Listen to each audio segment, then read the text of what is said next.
Hello बच्चों, let's see the question. और question पूछ रहा है बेटा ट्रू और फॉल्स बताओ। और क्वेश्चन बोल रहा है at low pressure the extent of adsorption is directly proportional to pressure at constant temperature. Constant temperature पे लो प्रेशर पे क्या है अपना के एक्सटेंट ऑफ एड्सॉर्प्शन और प्रेशर दोनों एक दूसरे के डायरेक्टली प्रोपोर्शनल है या नहीं है। तो इस क्वेश्चन का जो की कॉन्सेप्ट है वो सबसे पहले हम लिखते हैं। तो की concept of this question is relationship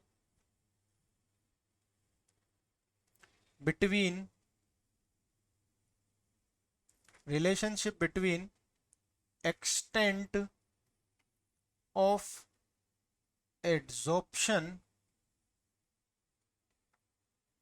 and pressure. Pressure और एक्सटेंट ऑफ एड्सॉर्प्शन के बीच का जो रिलेशन है वही अपना की कॉन्सेप्ट है। तो हम बात करते हैं बेटा सबसे पहले कि एक्सटेंट ऑफ एड्सॉर्प्शन हम कहते किसे हैं। एक्सटेंट ऑफ एड्सॉर्प्शन को हम लिखते हैं एक्स बाई एम से। एक्स बाई एम का मतलब होता है कि x mass of adsorbate present on m mass of adsorbent. Adsorbent के एम मास में एक्स मास एड्सॉर्बेट प्रेजेंट होता है, उसे ही हम एक्सटेंट ऑफ एड्सॉर्प्शन कहते हैं। आप ऐसे समझिए कि आपके पास में पहले जो है एक एड्सॉर्बेंट था जिसकी सरफेस अवेलेबल है। ठीक है, सरफेस ऑफ एड्सॉर्बेंट है ये आपके पास में। ठीक है, यहाँ पे कोई ना कोई जो है साइट्स होंगी, कोई ना कोई साइट्स होगी। तो यहाँ पे गैस आ रही है एड्सॉर्प्शन होने। तो जो साइट्स अवेलेबल थी उन साइट्स पर धीरे धीरे क्या होने लगेगी, गैस एड्सॉर्ब होने लगेगी। एम्प्टी साइट्स पर आपने पहले प्रेशर लो रखा।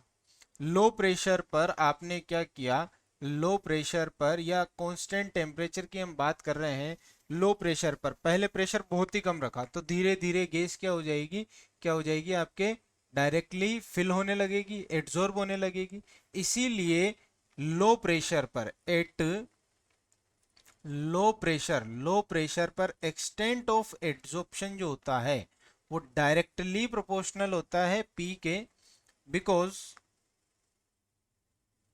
all sites on surface of adsorbent is empty।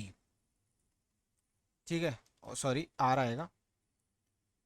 तो जितनी भी साइट्स थी शुरू में वो सारी की सारी साइट्स क्या थी, खाली थी। इसीलिए एक्सटेंट ऑफ एड्सॉर्प्शन क्या हो जाएगा, ज्यादा हो जाएगा लो प्रेशर पे। तो ये कौन सा स्टेटमेंट है बेटा, ट्रू स्टेटमेंट है। I hope you understood it very well. Best of luck.